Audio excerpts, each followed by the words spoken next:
What do you think is the most appropriate penalty for graft and corruption? Lahat sa buong mundo, sa science ng criminology, it's not the actual penalty, but the certainty na mahuhuli ka. Sa Pilipinas, pag antibiotics, pandesal, ang nanakawin mo, sigurado huli ka. Pero pag nagnakaw ka ng malaki, magiging congressman ka. Pag mas malaki ninakaw mo, magiging senador ka. Pag barkada mo si Napoles, siyempre si Napoles, i-clear ka, barkada mo siya eh. Diba? Magiging vice president ka. At pag naging presidente ka, mga kasama mo, kasama na sa corruption.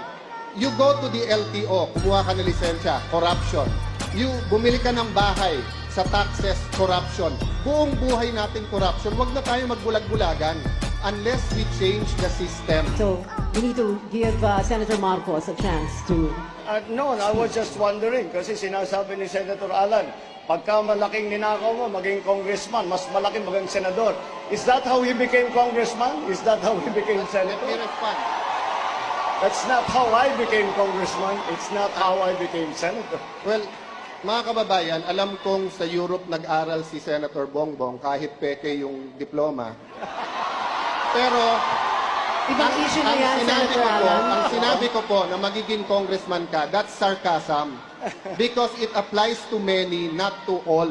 Okay. Kung ako'y naging congressman dahil corrupt, di sana hindi ako sumama sa EDSA 1, EDSA 2, hindi ako lumaban sa corruption ni Binay, hindi ako lumaban sa corruption ni Arroyo.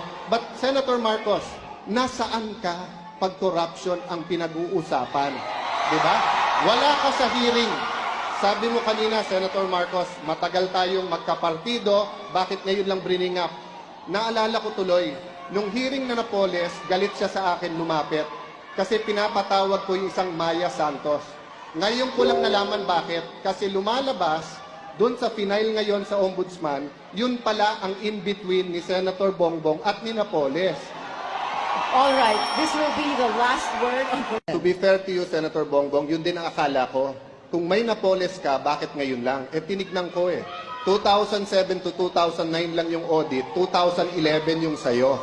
Kaya ngayon lang lumabas. Pangalawa po, hindi totoo walang basihan ang numero. $4 billion na po, 2 bilyong piso ang na-recover ng PCGG. Ayan po, chairman ng COMELEC, dating PCGG. Na, hindi ko alam kung sa akin siya natatawa or kay Senator Bongbong. Pangatlo po, $1 billion ang ngayon pinaglalabanan pa rin ng gobyerno at ng Marcos family. Pang-apat po, sa salin ni Senator Bongbong, 200 to 500 million pesos po. Never ka naman nagkatrabaho kung hindi sa gobyerno. Saan mo kukunin ang ganong kalaking pera? Meron po tayong kasama dito na pag yung ibang hearings nawawala. Kasi mga kaibigan ang nandun. Pag Coco Levy, nawawala. Pero nagulat po ako, mga kababayan. Sabi ni Senator Bongbong, wala daw bahid ang kanilang pamilya. $10 billion ang nanakaw nung panahon nila. 450 billion pesos. Nung isang linggo lang po, nagulat ako, 205 million po niligay sa Napoles na mga NGO. Pork barrel po yon ng hindi ng tatay niya, pero siya. Kung yun po ay hindi pa bahid politika, hintayin nyo maging vice president siya. Baka $100 billion na ang mawala sa atin. Alright. Tignan nyo po ang interview ng mismong nanay po ni Senator Bongbong. Sabi nung nanay niya, they practically own the Philippines, telecoms, all these businesses. It's all on the record. I-google nyo, yung may telepono po ngayon, i-google nyo yung recovered ng PCGG. But ibahin natin usapan, sabihin nyo nang hindi totoo. For the sake of this debate, kahit totoo. Anong hearing sa corruption nakita nyo nag-appear ang isang Bongbong Marcos? Kahit anong issue sa corruption, wala siya doon. Kami daw namumulitika kasi nilalabanan namin ang corrupt. Madali po mga kababayan, madaling magsabi kami anti-corrupt. Pero yung itaya mo